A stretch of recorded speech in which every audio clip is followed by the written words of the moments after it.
नमस्कार दोस्तों, वीडियो माता पिता, स्कूल, शिक्षा, पेरेंटिंग, इसके ऊपर जो भी बच्चों के साथ हम व्यवहार करते हैं क्या होना चाहिए क्या नहीं। दरअसल जब हम छोटे होते हैं मैंने तो ये चीज़ देखी जब हम अपने बचपन में कि सभी कुछ ना कुछ शिक्षा देने में लगे रहते हैं कि ऐसा मत करो, वैसा मत करो, ये मत करो, वो मत करो। बच्चों को निरंतर कुछ ना कुछ बनाने के बारे में लगे रहते हैं, बहुत ज़्यादा चिंतित रहते हैं माँ बाप कि जाने ने क्या बना दें। उधर शिक्षक जो होते हैं वो भी बच्चों को हर तरह से डराते हैं, मारते हैं, पीटते हैं। हालांकि मार पिटाई बंद हो गई है, लेकिन फिर भी काफ़ी हद तक अभी भी होती है बच्चों के साथ। एक तरह से हिंसा ही है। घरों में मैं घर में मेहमान था तो मैंने वहाँ क्या देखा कि बच्चों को ट्यूशन पढ़ा रहे हैं कि उनके शिक्षक गुरुजी और ऐसे कान पकड़ के खींच रखे, पूरी गर्दन पीछे से लाल कर रखी है, मारते मारते उनके आंसू टपक रहे। मुझे बहुत देख के दुख हुआ और बुरा लगा। मैंने जिनके बच्चे थे, बहन जी और भाई साहब, उन दोनों को बुलाया और बिठाया। एक बात छोटी सी बोली कि अगर आपको ये लगता है, क्योंकि बच्चों ने बताया कि मम्मी पापा ने बोल रखा है इनको मारा करो, सख्ती से पेश आया करो। मैंने कहा अगर आपको लगता है कि मारने पीटने से कुछ सॉल्यूशन है और बच्चा कामयाब हो जाएगा, एक महान इंसान बन जाएगा, बड़ा होके बच्चा एकदम ज्ञानी बन के निकलेगा, बुद्ध बन जाएगा, सीधा महावीर बन जाएगा, कृष्ण बन जाएगा, वहां से आइंस्टाइन बन जाएगा पिट के, लेकिन ऐसा नहीं होता। डर, जिसके प्रति हमारे दिल में डर होता है ना, उसके प्रति हमारे दिल में एक नफरत, एक विरोध होता है। आप ध्यान रखना, डर से कुछ भी अच्छा नहीं होता, हमेशा डर से नुकसान ही होता है। और यहाँ पे डर बिठाया जाता है। और छोटे बच्चों को आपने देखा कि कई बार बच्चे अपने माँ बाप से घृणा करने लगते हैं, नफरत करने लगते हैं। वो उनका खराब व्यवहार होता है बचपन का जो करते हैं। और ये खराब व्यवहार करते भी वही हैं जो मानसिक तौर पे फिट नहीं होते, लेकिन मन में यूँ सोचते हैं कि जाने मैं क्या हूँ, मैं कौन सी तोप हूँ, मैं कितना ज्ञानी हूँ, मैं कितना पढ़ लिया, मैं कितनी पढ़ी लिखी हूँ। बच्चों को 24 घंटे हम घोट घोट के शिक्षा देते हैं। बच्चे बड़े साफ सुथरे होते हैं, बड़े नेचुरल होते हैं। बच्चे जात पात, ऊंच नीच, भेदभाव कुछ नहीं जानते, लेकिन हम उन्हें घोट घोट के सब सिखा देते हैं बच्चों को। चालबाजियां, मक्कारियां, झूठ, फरेब हम सिखाते हैं बच्चों को सब। और उसके बाद समाज में ये बच्चे बड़े होके खराब इंसान बनते हैं। इन्हीं से समाज निर्मित होता है। और खराब कौन करता है इन्हें? कि जो बीज बोने वाला है, जो बीज का रक्षक है, वो ही खराब हो गया। समझ रहे हो? जिसके जो बाग है उसका माली ही खराब हो गया, तो उसमें फूल अच्छे कहाँ से होंगे। मेरे एक शिक्षक थे, ट्यूशन पढ़ते थे हम उनसे, तो अक्सर समझाते थे कि बेटे औरतों से दूर रहना चाहिए, औरतों से दूर रहना चाहिए। और खुद अपनी मिसेज को अपने पास बिठा के रखते थे, बिल्कुल चिपक के सट के बैठते थे। थोड़ी देर भी इधर उधर चली जाए, कहाँ जा रही है, इधर आ जाए, यहाँ बैठ जा। मैंने कहा यार ये अजीब इंसान है। हमारे शिक्षक खुद तो मैडम के इतना पास रहना चाहते हैं और हमें चाहते हैं कि हम औरतों से दूर रहे। हम क्यों रहें? दरअसल आप बच्चों को क्या बनाना चाहते हो? सेलिब्रेट? उस उम्र में जब वो 16-17 साल की उम्र में होते हैं और वो सेक्सुअली प्रिपेयर हो रहे होते हैं, आप उन्हें अगर सेक्सुअली सप्रेस या रिप्रेस कर रहे हो ना, आप उनकी इंटेलिजेंस को भी सप्रेस और रिप्रेस कर रहे हो। ध्यान रखना। और जो सप्रेशन और रिप्रेशन के शिकार होते हैं, यही लोग बड़े होके खराब इंसान बनते हैं समाज में। आपने देखा होगा ना, औरतों के कई बार रेप होते हैं, रेप करने के बाद भी उनको सेटिस्फेक्शन नहीं मिलती, तो फिर उनके साथ वैसे जलाना, काटना, इतना बुरा व्यवहार जो करते हैं वो औरतों के साथ। कई केस हुए हमारे देश में अभी लेटेस्ट ही कुछ सालों में। तो ये वही तो लोग होते हैं जो बहुत रिप्रेशन और सप्रेशन भरी जिंदगी जीते हैं, इनके मन में कुंठा हो जाती है। हमारे यहाँ क्या दिक्कत है? सेक्स के बारे में बात मत करो, मौत के बारे में बात मत करो। आपने कभी ख्याल किया कि मौत का थोड़ी 2 घड़ी के लिए भी ख्याल आ जाए तो एकदम आप कहते हो अपने आप से ही, है तू भी यार कैसी बात सोच रहा है, नेगेटिव। अरे आ गया ख्याल, सोच लो, हाँ ठीक है, मरना तो सभी को है। अपने गांव के शमशान के बाहर से मैं जितनी बार भी निकलता हूँ, मैं तो हंस के हमेशा ही कहता हूँ कि एक दिन यहीं आना है घूम फिर के, और सच्चे मन से।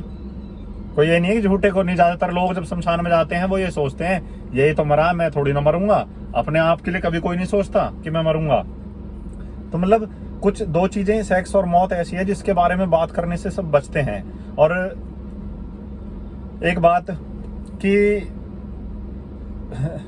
ये तो ओमपुरी ने इंडिया टीवी में आपकी अदालत में स्वीकारा था कि उनसे सवाल किया था रजत शर्मा ने कि आप जब 15-16 साल के थे, आपके एक 50 साल की महिला से संबंध बन गए थे।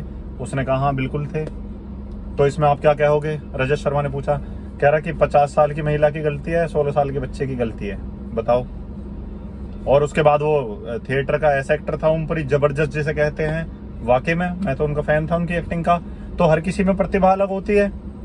बच्चों को ज्यादा रोके टोके ना, बच्चों को ज्यादा घोट घोट के कुछ पिलाए ना।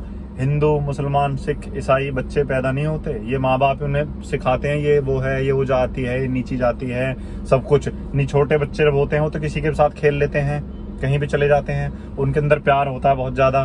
फिर जैसे जैसे उम्र बढ़ती है, चालबाजियां, मक्कारियां, झूठ, फरेब, चिड़, नफरत, ये सब चीजें आती चली जाती है। शिक्षक क्या करते हैं, बच्चों को डराते हैं।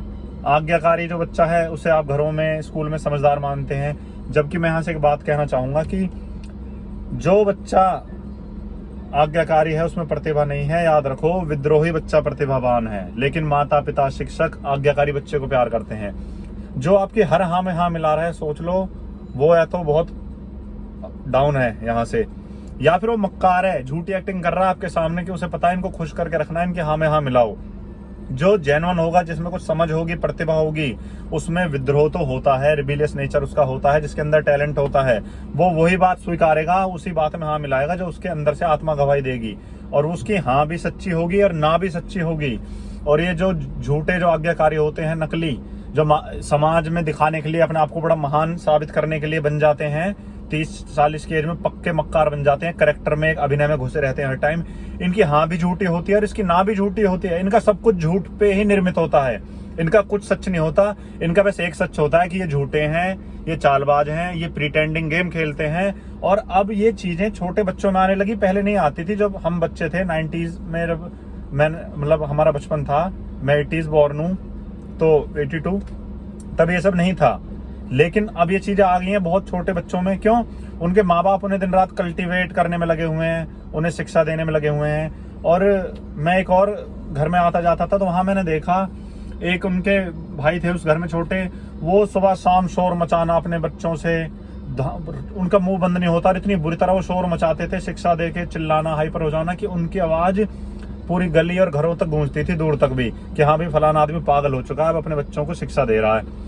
एक उसी घर में एक आदमी बिल्कुल अनपढ़, उनका बच्चा आज LLM मास्टर्स करके बैठा है और जुडिशरी कर रहा है, और वो कर जाएगा। उस बंदे ने, उसके पिताजी ने, जिसपे अपना नाम भी लिखना लिया था, उस बच्चे से सिर्फ दोस्ताना व्यवहार रखा, सिर्फ करुणा जो होती है, और दोस्तों की तरह उसके साथ हंसना, बोलना, खेलना, ऐसे रहना। उसे खुद ही नहीं पता LLM क्या होती है, और इंडिया की टॉप की यूनिवर्सिटी से मास्टर्स किया उस बच्चे ने। तो इससे क्या साबित होता है कि उनकी शिक्षा के बिना भी उसने कर ली। जिसमें जो प्रतिभा है, कहीं ना जरूरी है अब सब मास्टर्स ही करेंगे और वही आदमी है, वो इंसान कहलाने लायक है। किसी में कुछ प्रतिभा होती है, किसी में कुछ होती है। सचिन तेंदुलकर 10वीं फेल थे और इतना कुछ उन्होंने किया, और उनकी मिसेज डॉक्टर हैं, लेकिन उनकी मिसेज से उनकी पहचान नहीं है। अंजलि तेंदुलकर की पहचान इस बात से है कि सचिन तेंदुलकर की मिसेज है। तो प्रतिभा किसी भी क्षेत्र में हो सकती है। अपना दिमाग ना चलाएं। और ज्यादातर जो बच्चों पे अपने विचार थोपते हैं, ये वही लोग होते हैं जो अपने जीवन में कुछ नहीं कर पाए होते, जो फ्लॉप होते हैं जीवन में। इनमें एक सुपीरियरिटी होती है बस किसी भी बात की, हाँ मैं बहुत ज्ञानी हूँ, मैंने बड़े अखबार पढ़े हैं, मैंने बड़ी किताबें पढ़ ली, मैंने गांधी की किताबें पढ़ ली, मैंने गीता पढ़ ली, मैंने ये पढ़ लिया। कुछ नहीं होता। असली ज्ञान आत्मज्ञान होता है। सच्चाई में आपको बताऊं, किताबें पढ़ने से ज्ञान नहीं मिलता। आप एक खामा खा के अकड़ और पाल लेते हो अपने आप में कि मैंने इतनी किताबें पढ़ ली हैं। कितनी बार अनपढ़ आदमी भी लाइफ में बहुत कामयाब होते हैं और अच्छे फैसले लेते हैं। कितनी बार पढ़े लिखे आदमी खराब साबित हो जाते हैं, खराब फैसले लेते हैं। तो बच्चों पे रोक टोक ना करें। जहां जाने से आप बच्चों को रोकते हैं ना, बच्चा उधर जरूर जाता है। आप ध्यान रखना। मैं आपको एक सच्ची बात बताता हूँ। सिगमंड फ्राइड एक मनोवैज्ञानिक हुए, काफी फेमस है, उनका मूवीज में भी नाम लिया गया है। पर्सनैलिटी डिसऑर्डर पे काम करते थे वो। 1920 करके जो मूवी थी हॉरर, उसमें भी उनका नाम लिया है उसने, वो जो डॉक्टर होता है उसमें। तो सिगमंड फ्राइड अपनी मिसेज के साथ पार्क में घूम रहे थे। उन्होंने देखा थोड़ी देर बाद शाम होने को है और बच्चा उनका गायब है। तो मिसेज बहुत परेशान हुई। उन्होंने अपनी पत्नी से कहा, परेशान मत हो, तुम ये बताओ, तुमने हमारे बेटे से कहीं जाने के लिए मना किया था, किसी खास जगह वर्जित किया था? उन्होंने कहा, हाँ मैंने कहा था कि फुहारे के पास मत जाओ। तो उन्होंने कहा 100 में से 99 मौके हैं वो फुहारे पे ही मिले। वो थोड़ी दूर गए और फुहारे पे देखा तो वहां पैर लटकाए बैठा था, क्योंकि उन्होंने उस जगह जाने के लिए मना किया था।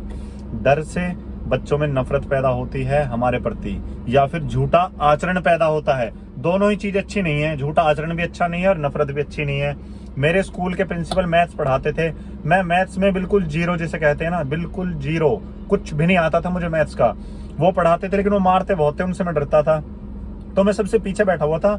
मैथ्स पढ़ा रहे थे वो, 5-10 मिनट ही हुए थे उन्हें आए हुए, मैं एकदम से उन्हें दिखाने के लिए मैं बिल्कुल आगे जाके बैठ गया, और उन्हें बड़ा मजा आया कि बच्चे को मैथ्स में मजा आ रहा है मेरे पढ़ाने से, और पीछे से बच्चा आगे आके बैठा। और उन्होंने अगले दिन असेंबली में बोला माइक से कि एक बच्चा हरमिंदर जो सबसे पीछे बैठा था और फिर आगे आ गया, उसे इतना अच्छा लगा पढ़ने में।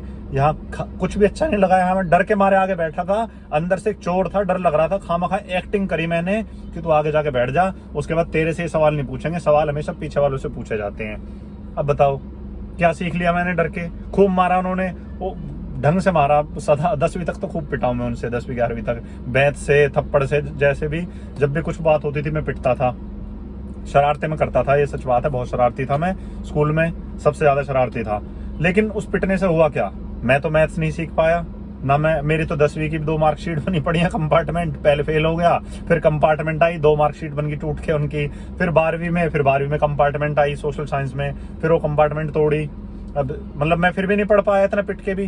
पिटने से ये नहीं कि आप एकदम से इंजीनियर बन जाओगे, डॉक्टर बन जाओगे पिट के। पीटना तो बहुत आसान है ना बच्चों को, कोई भी कूट पीट लेगा बच्चों को, तो बच्चों को कुछ भी मत दो, आप बस प्यार करो। हाँ, बदतमीज मत बनाओ बच्चों को, वो भी माँ बाप की कमी होती है, बदतमीज बनाना अलग चीज है, प्यार देना अलग चीज है। वो हमें पता होती है कि हम बदतमीज बना रहे हैं या फिर प्यार कर रहे हैं। बच्चों को प्यार करो, इतना बहुत है।